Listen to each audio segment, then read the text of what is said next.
এই কাবিরা গুনাহগুলোর ভিতর আবার 7টি বিশেষ কাবিরা গুনাহ আছে। এগুলো হলো মুহলিকাত, মানুষকে ধ্বংস করে দেয়, ইমানদারকে শেষ করে দেয়, ধ্বংসের দ্বারপ্রান্তে নিয়ে যায়। এই ক্ষতি পোষানো কঠিন হয়ে যায় যদি অপরাধগুলো মানুষ করে ফেলে। এগুলো থেকে বিশেষভাবে বাঁচার জন্য আমাদের নবী করিম সাল্লাল্লাহু আলাইহি সাল্লাম আমাদেরকে সতর্ক করেছেন। ভাইরা আমার, আখিরাতের অনন্তকালের যে যাত্রা, যে যাত্রার শুরু আছে শেষ নাই, যে যাত্রা থেকে আর দুনিয়াতে ফেরত আসার কোনো সুযোগ নাই, সেই যাত্রায় আমাদেরকে কোন বিষয়টি শেষ করবে, ধ্বংস করবে, সেগুলো সতর্ক করবার জন্যই আল্লাহ তাআলা তার রাসূলকে পাঠিয়েছেন। তিনি আমাদেরকে সাবধান করেছেন। নবী আলাইহিস সালাম বলেছেন, তোমাদের কোমর ধরে ধরে জাহান্নাম থেকে তোমাদেরকে বাঁচার জন্য আমি টানি, বাঁচানোর জন্য চেষ্টা করি, আমি সতর্ক করি। তোমরা লাফিয়ে লাফিয়ে জাহান্নামের দিকে যেতে চাও, প্রবৃত্তি মানুষকে সেদিকে নিয়ে যেতে চায়, শয়তান সেদিকে নিয়ে যেতে চায়, আর আমি তোমাদের কোমর ধরে ধরে তোমাদেরকে টানি, বাঁচানোর চেষ্টা করি জাহান্নাম থেকে। এটাই আমার ডিউটি। নবী রাসূলগণ সবার ডিউটি এটা ছিল, আমাদের নবীজি সাল্লাল্লাহু আলাইহি সাল্লামের ডিউটি এটা ছিল। তিনি সতর্ক করেছেন। জ্ঞানী এবং বুদ্ধিমান, সৌভাগ্যবান, কপালওয়ালা মানুষ তারা যারা নবী করিম সাল্লাল্লাহু আলাইহি সাল্লামের এই পথ নির্দেশগুলোকে সিরিয়াসলি নিয়েছেন, এগুলোকে গায়ে মেখেছেন, এগুলোকে আমল করেছেন, নিজের জীবনকে সেভাবে সাজিয়েছেন। আল্লাহ তাআলা আমাদেরকে সেই সৌভাগ্যবান মানুষের কাতারে শামিল হয়ে প্রিয় নবী সাল্লাল্লাহু আলাইহি সাল্লামের প্রতিটি আদেশ নিষেধকে জীবনের সর্বোচ্চ গুরুত্ব দিয়ে আমল করার তৌফিক দান করুন। মোহতারাম হাজিরিন, নবী করিম সাল্লাল্লাহু আলাইহি সাল্লাম যে 7টি ধ্বংসাত্মক মহাপাপ এবং অপরাধ থেকে বিশেষভাবে সতর্ক করেছেন, সেই 7টি ধ্বংসাত্মক বিষয় ছাড়াও আরো বহু অপরাধ আছে যেগুলো কাবিরা গুনাহ, সেগুলো থেকেও বেঁচে থাকতে হবে, কারণ এগুলো আমাদেরকে জাহান্নামে নিয়ে যাবে। তবে এই 7টি ধ্বংসাত্মক বিষয় কাবিরা গুনাহগুলোর ভিতর আবার মহা কাবিরা গুনাহ, মহাপাপের মধ্যে আবার বড় মহাপাপ, ভয়াবহ মহাপাপ, ভয়াবহ কাবিরা গুনাহ, এগুলোর উপরে আমাদেরকে সাবধান হতে হবে। নবী সাল্লাল্লাহু আলাইহি সাল্লাম যখন সাহাবীদেরকে বলেছেন, এই যে তালিবু আস-সাবআল মুবিকাত, তোমরা মানুষকে ধ্বংস করে দেয় এরকম মুবিকাত, মুহলিকাত, ধ্বংসকারী, ইমানদারের ইমান আমল বিধ্বংসী 7টি কাজ থেকে বেঁচে থাকো, খারাপ কাজ, গুনাহ থেকে বেঁচে থাকো। ক্বালু ইয়া রাসূলুল্লাহ ওয়া মা হুম, সাহাবীরা বললেন, হে আল্লাহর রাসূল, সেই 7টা ধ্বংসাত্মক বিধ্বংসী অপরাধ কি কি আমাদেরকে বলুন। নবী করিম সাল্লাল্লাহু আলাইহি সাল্লাম তখন সেই 7টি অপরাধের কথা বলেছেন। আমি বিস্তারিত ব্যাখ্যায় যাব না। নাম্বার 1, আশ-শিরকু বিল্লাহ, আল্লাহর সঙ্গে শরীক সাব্যস্ত করা। আল্লাহর সাথে কি সাব্যস্ত করা? শরীক সাব্যস্ত করা। আল্লাহর সাথে যদি কেউ শরীক সাব্যস্ত করে, পার্টনার সাব্যস্ত করে, তাহলে এই বদামলটি মানুষকে সবচেয়ে বেশি শেষ করে দেয়, সবচেয়ে বেশি ধ্বংস করে দেয়। যত আমল আপনার, যত নেক আমল, যত সওয়াব, তেলাওয়াত, জিকির, নামাজ, রোজা, দান, সাদাকা মুহূর্তের মধ্যে নিমিষেই ধ্বংস হয়ে যাবে, ডিলেট হয়ে যাবে, পুরো প্রোফাইল পরিষ্কার হয়ে শেষ হয়ে যাবে সকল ভালো কাজ, শুধু যদি শিরকের অপরাধে আপনি লিপ্ত হন।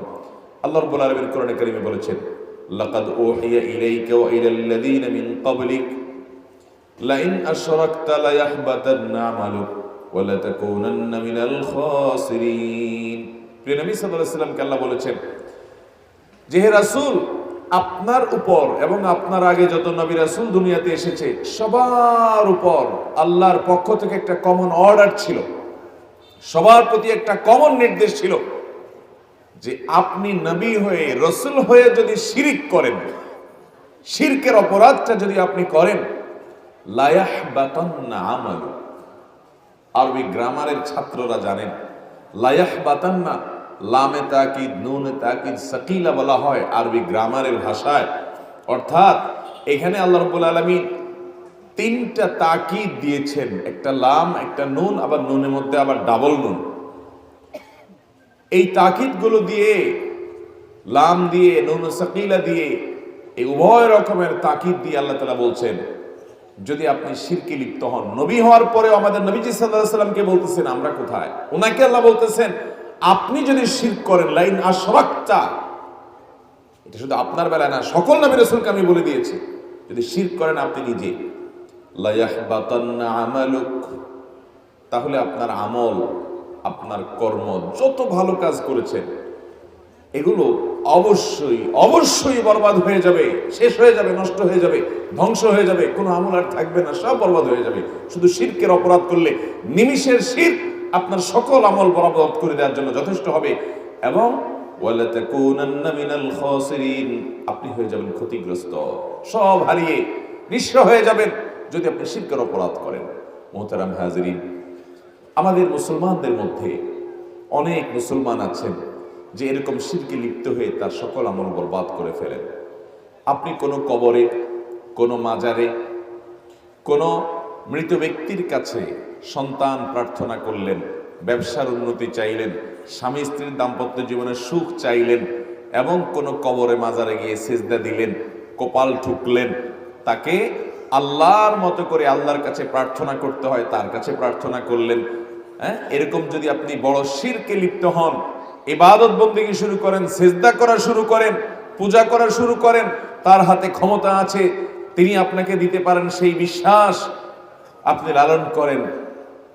হিন্দুদের বা অন্য ধর্মের মুশরিকদের যেরকম বিশ্বাস আছে যে বিভিন্ন দেবতায় তারা বিশ্বাস করে, এই সকল দুনিয়া থেকে চলে যাওয়া মৃত মানুষগুলোর হাতেও পাওয়ার আছে, তাদের কাছে চাইয়ে তাদের মাধ্যমে আল্লাহর কাছ থেকে নিবেন, এরকম যদি আপনি বড় শিরকের সংজ্ঞায় পড়ে এমন কাজে লিপ্ত হন, তাহলে সাথে সাথে আপনার সকল আমল বরবাদ হয়ে যাবে। এরকম কাজ করা মানুষ আমাদের সমাজে আছে না নেই? সকল আদেশ এবং নিষেধ চোখ বন্ধ করে আমার যুক্তিতে আসুক বা না আসুক সবগুলোকে মেনে মান্য করে চলবো, মাথা নত করে দিব একমাত্র এক মহান সত্তার কাছে। তিনি কে? এখন যদি আমার কাছে অন্য কাউকে এই পর্যায়ে সাব্যস্ত করার মতো বিশ্বাস, আকীদা, ঈমান লালন করি, তাহলে এটাও এক প্রকারের শিরক। ঠিক না বেঠিক? সবচেয়ে বেশি ভালোবাসা হবে আল্লাহর জন্য, বিদ্বেষ হবে আল্লাহর জন্য, ভালোবাসা হবে আল্লাহর জন্য। এটা না হলে মানুষ পূর্ণাঙ্গ ঈমানদারই হতে পারবে না। এখন আমার ভালোবাসা আমার কোনো দলের জন্য, কোনো গ্রুপের জন্য, সেই স্বার্থের দিকে তাকে আমি সবকিছু করি, এগুলো হলো ভালোবাসার ক্ষেত্রে শিরক, আনুগত্যের ক্ষেত্রে শিরক। এরকম নানামুখী শিরক যেটা শুধুমাত্র আল্লাহর জন্য নিবেদনযোগ্য, সেটা অন্য কারোর জন্য করা, এটা শিরক। এই শিরকগুলো কখনো কখনো বড় শিরক হয়, ঈমান থেকে খারিজ করে দেয়, কখনো কখনো ছোট শিরক হয়, যেগুলো ভয়ঙ্কর এবং ঈমান বিধ্বংসী বিষয় হতে পারে, সেদিকে চলে যেতে পারে। এই জন্য শিরক থেকে বেঁচে থাকার চেষ্টা, নবী করিম সাল্লাল্লাহু আলাইহি ওয়াসাল্লাম বলেছেন, 7টি ধ্বংসাত্মক বিষয় থেকে বেঁচে থাকো, তার ভিতরে প্রথমটি হলো শিরক। অতএব আমরা শিরক থেকে বেঁচে থাকার চেষ্টা করবো তো ইনশাআল্লাহ। ইবাদত যেটুকু করতে পারি তাওহীদ যেন ঠিক থাকে, আমার আনুগত্য, আমার দাসত্ব, আমার গোলামি, আমার অন্ধ অনুকরণ, আমার অন্ধ ভালোবাসা, যাকে কেন্দ্র করে ভালোবাসা, যাকে কেন্দ্র করে বিদ্বেষ, যাকে কেন্দ্র করে অপছন্দ করা, যার গোলামি এবং দাসত্ব একচ্ছত্রভাবে নিবেদন করা হবে, তিনি একমাত্র কে? আল্লাহর সাথে আর কাউকে শরীক করা যাবে। এমনকি যদি কেউ রাসূল সাল্লাল্লাহু আলাইহি সাল্লামকেও আল্লাহর সাথে শরীক করে, মনে করে যে না আল্লাহ এবং রাসূল উভয়ের কাছে দোয়া করব, প্রার্থনা করব, উভয় আমাকে দিতে পারে, এরকম বিশ্বাস যদি কেউ লালন করে, তাহলে এই বিশ্বাসও কখনো তাওহীদের সাথে সঙ্গতিপূর্ণ বিশ্বাস নয়, এটা শিরকপূর্ণ বিশ্বাস। কথা কি বুঝাতে পারছি? সেখানে রাসূল সাল্লাল্লাহু আলাইহি সাল্লামের ব্যাপারে এরকম বিশ্বাস করলে যদি শিরক হয়, তাহলে আল্লাহর কোনো নেককার বান্দা, কোনো ওলি দুনিয়া থেকে চলে গেছেন, তার ব্যাপারে যদি এরকম বিশ্বাস রাখে, তাহলে ঈমান থাকবে?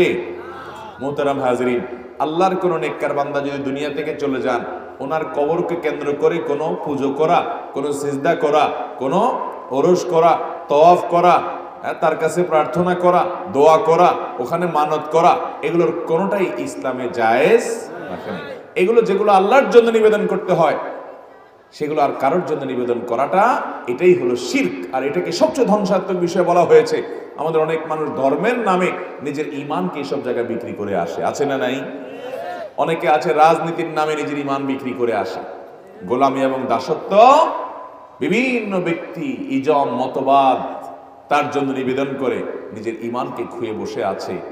এই জন্য একজন ঈমানদার সব সময় সতর্ক থাকবে যে তার আল্লাহর স্থান, আল্লাহর অবস্থান, আল্লাহর যে সম্মান, আল্লাহর যে মর্যাদা, যেটা আল্লাহর জন্য নিবেদনযোগ্য, এটা যেন আল্লাহর জমিনে আর কারোর জন্য না হয়।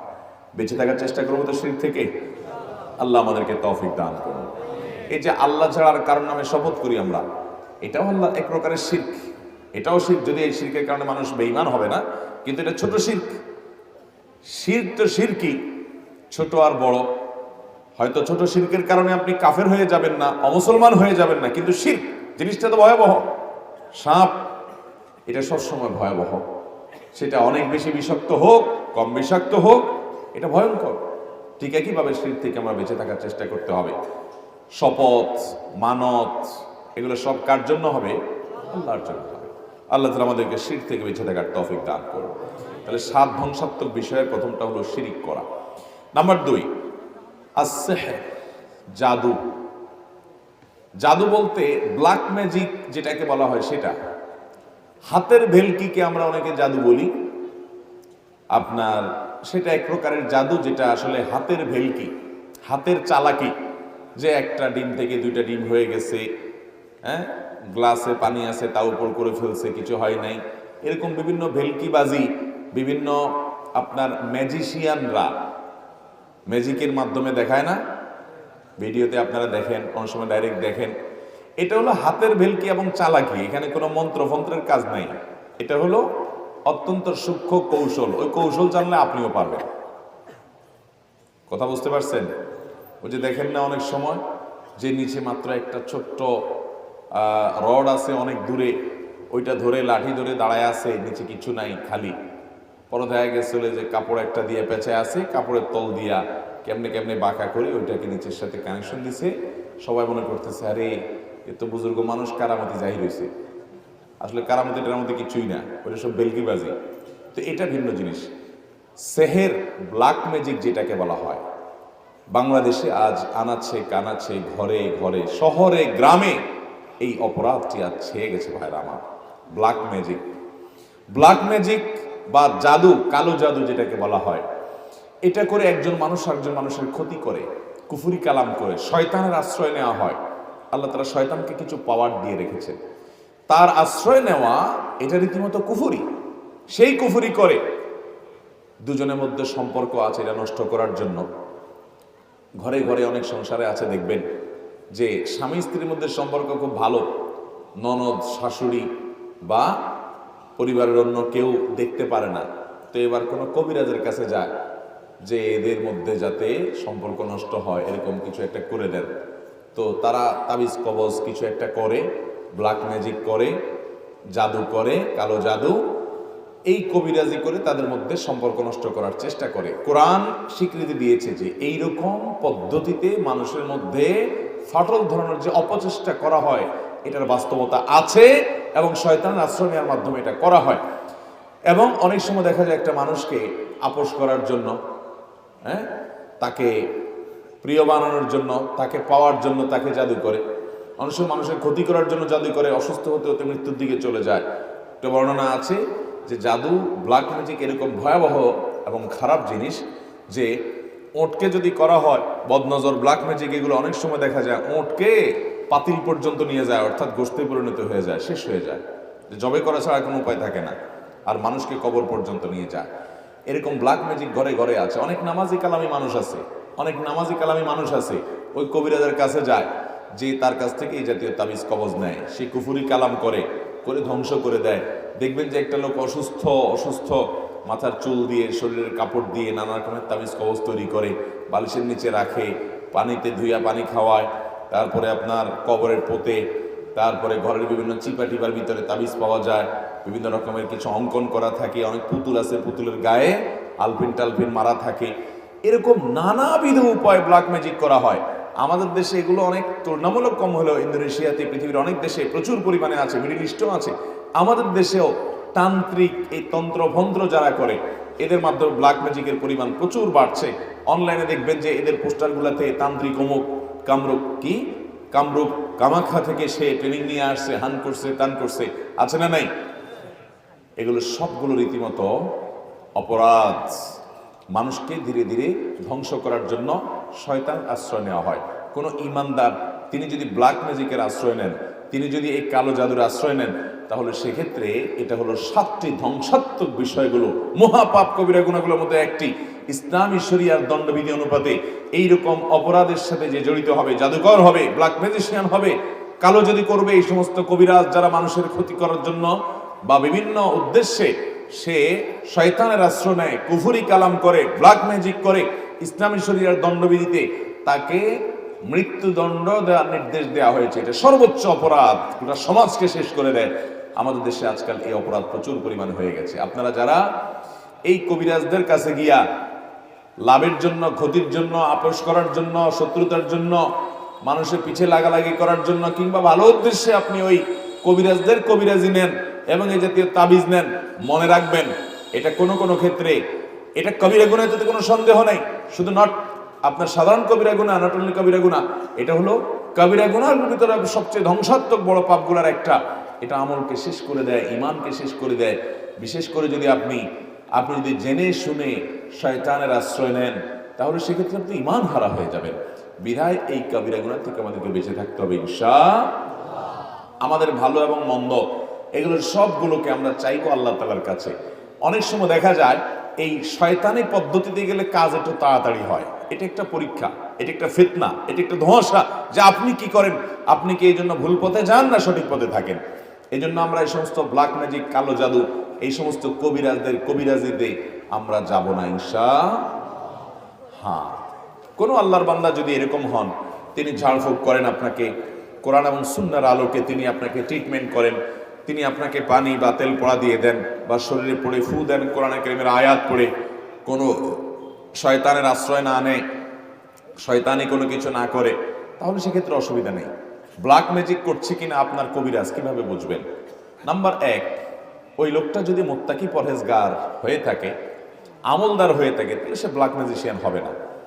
অনেক লোক আছে দেখবেন কবিরাজি করে, নামাজ কোনো খোঁজ খবর নাই, আছে না নাই? তার ভিতরে পর্দার কোনো বালাই নাই, মহিলা পুরুষ সবার সাথে ডলাডলি মাখামাখি, আছে না নাই? ওর হাবভাব দেখলে আপনি বুঝবেন ও মুত্তাকি পরহেজগার কিনা। ও নিজে যদি ফাসেক হয় তো আপনারা কিসে ট্রিটমেন্ট দিবে ও কোরআন থেকে?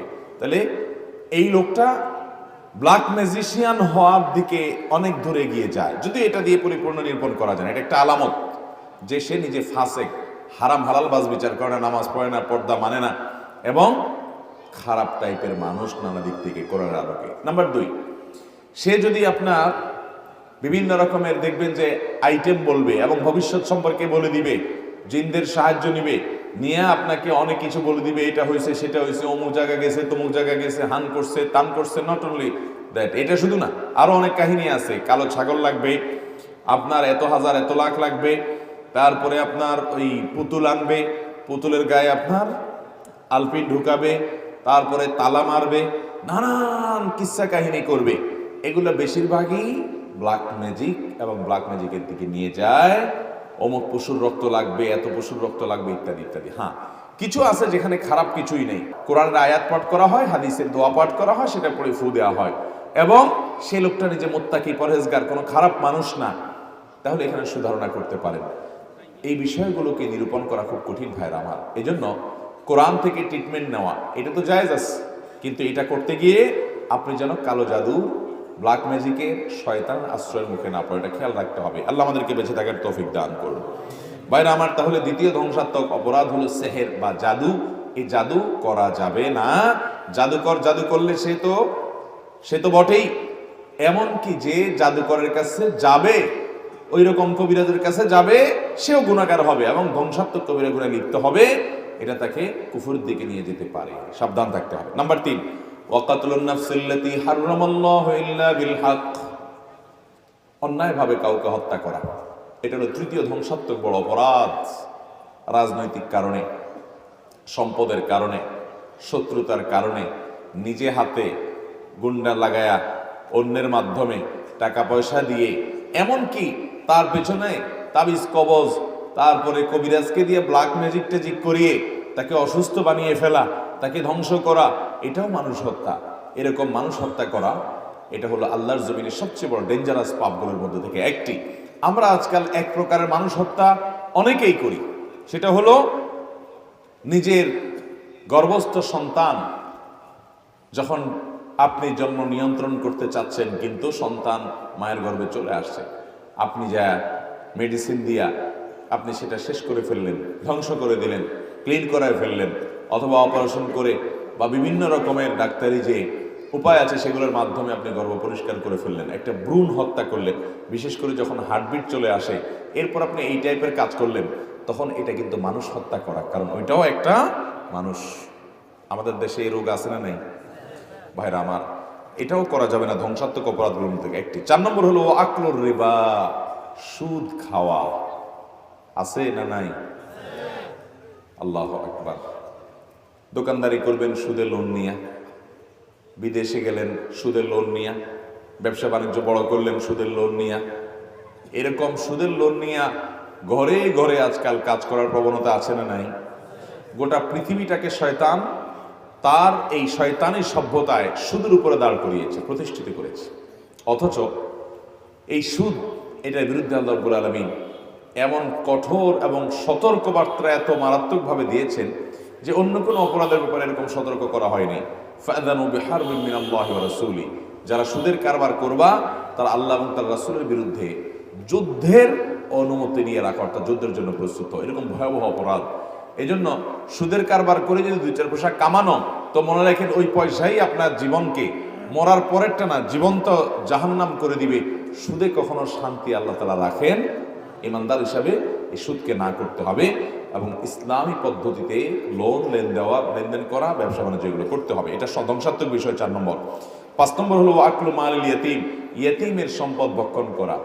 বহু চাচা আছে, বহু ভাই আছে যে ভাই মারা গেছে, ভাতিজাদের সম্পদ কিভাবে কুক্ষিগত করবে, কিভাবে মারিং কাটিং করবে।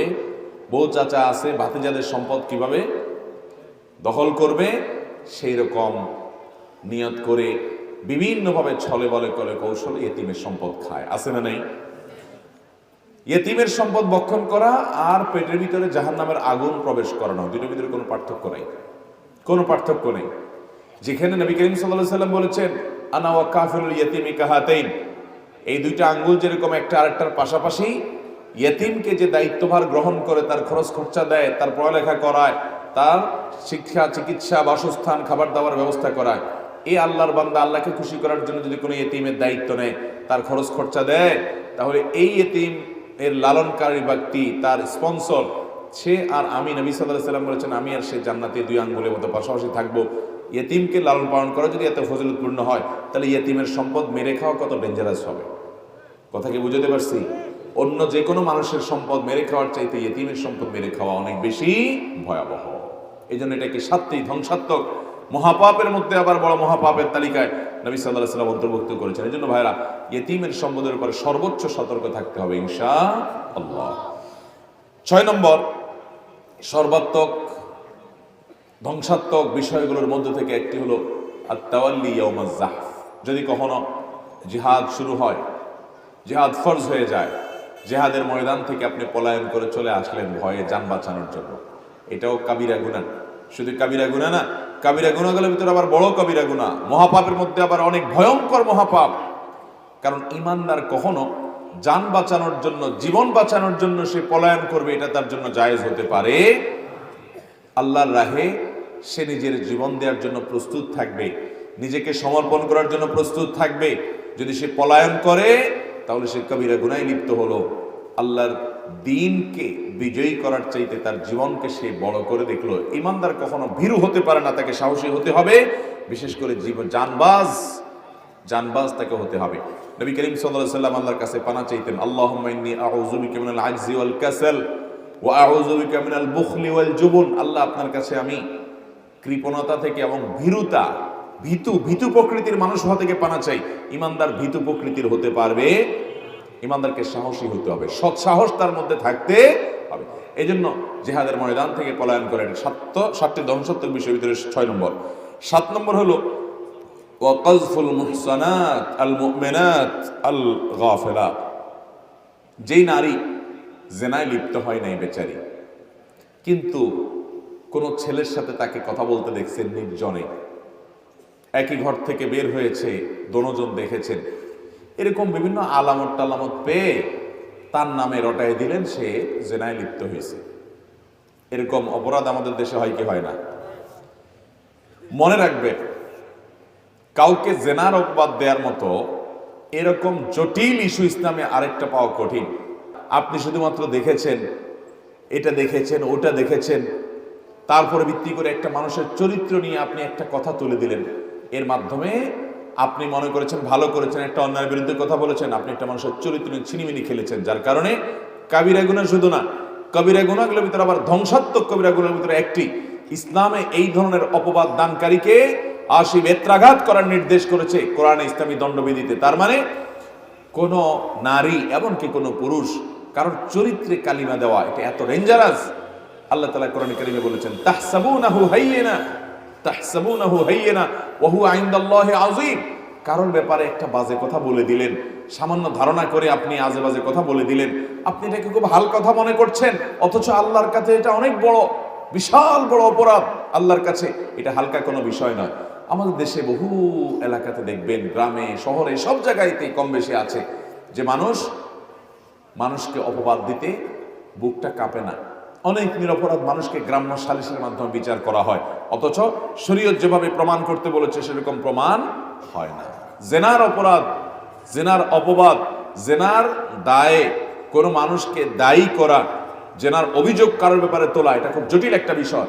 একটা মানুষের ইজ্জত, একজন মুসলিম নারীর সম্ভ্রম এত বেশি যে মুসলিম নারীর সম্ভ্রম নিয়ে আপনি একটা কথা তুলে দিবেন একবারে উপযুক্ত প্রমাণ ছাড়া, তাহলে ইসলাম আপনাকে বলেছে 80 বেত্রাঘাত করো, এবং আপনার সাক্ষ্য আর জীবনে কোনোদিন গ্রহণযোগ্য হবে না। আপনি সাক্ষী হিসাবে অযোগ্য হিসাবে বিবেচিত হয়ে যাবেন, এবং খুব ডেঞ্জারাস অপরাধ আপনি করেছেন, কবিরা গুনাহ করেছেন, ধ্বংসাত্মক কবিরা গুনাহ করেছেন। এই জন্য সন্দেহ করে নিশ্চিত না হয়ে কোনো মানুষের চরিত্র নিয়ে প্রশ্ন তোলা যাবে, ভয়াবহ অপরাধ। এই রোগটা আমাদের মধ্যে আছে না নাই? আমাদের আজকাল সবচেয়ে জনপ্রিয় অপরাধ, জনপ্রিয় গুনাহের কাজ হলো মানুষ সম্পর্কে খারাপ ধারণা করা। এই লোকটা মনে হয় অমুক দলের লোক, এই লোকটা মনে হয় তলে তলে ওইটা করে, এই লোকটা ভিতরে বোধহয় এরকম। আমরা অন্যকে নিয়ে এত ব্যস্ত থাকি যে নিজেকে নিয়ে আমরা এতটা চিন্তা করি। মুহতারাম হাজরিন, এই জন্য নিজেকে নিয়ে সবসময় নিজের ব্যাপারে মন্দ ধারণা করতে হবে, আর অন্যের ব্যাপারে ভালো ধারণা করতে হবে। এটা হল ইসলাম আমাদেরকে শিখায়। তার একটা সুন্দর সমাজ আমরা গড়ে তুলতে পারবো। আল্লাহ তাআলা এই ধ্বংসাত্মক 7টি অপরাধ থেকে আমাদেরকে বেঁচে থাকার তৌফিক দান করুন। সবাই চেষ্টা করবো তো ইনশাআল্লাহ। আবারও আমরা বলছি, নাম্বার 1 আল্লাহর সঙ্গে শিরক করা। নাম্বার 2 কি বলেছি? সেহের করা, ব্ল্যাক ম্যাজিক, জাদু। 3 নম্বর কি বলেছি? অন্যায়ভাবে কোনো মানুষ হত্যা করা। 4 নম্বর সুদ খাওয়া। 5 নম্বর ইয়েতিমের মাল ভক্ষণ করা। 6 নম্বর জিহাদ হলে কখনো সেখান থেকে পলায়ন করা। আর 7 নম্বর একজন সতী নারীর চরিত্রে মিথ্যা অপবাদ দেওয়া। আল্লাহ তাআলা এই 7টি মহাপাপ থেকে, মহাপরাধ থেকে আমাদের সবাইকে বেঁচে থাকার তৌফিক দান করুন। সবাই চেষ্টা করবো তো ইনশাআল্লাহ। আমরা মাহফিলের শুরুতে আপনাদের যে ওয়াদা নিয়েছিলাম যে আসুন প্রতিজ্ঞা করি আমরা যেগুলো শুনবো সেগুলোর যে আমল করব তো ইনশাআল্লাহ। জাযাকুমুল্লাহ খাইর।